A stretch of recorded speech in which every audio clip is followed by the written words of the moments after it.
పువ్వులు నీ పెదవుల నవ్వులుగా గునుగు పువ్వులు నీ గుండె సవ్వడిగా కంది పువ్వులనే కంటి పాపలుగా సీతా జడ పూలే నీలో సిగ్గులుగా పూలు చేరి నీ చీరలాగా మారి ఆడబిడ్డలాగా నిన్ను తీర్చిదిద్దుతుంటే దారుల్లా ఊరేగారావే.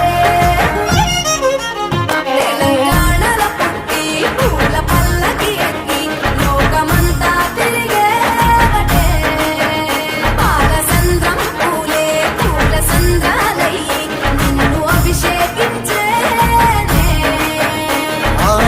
మెట్టి నిల్లు వీడి చెల్లి పుట్టి నిల్లు చేరే వేళ అట్టరాని ఆనందాలే పల్లెటూరుకొచ్చేనంట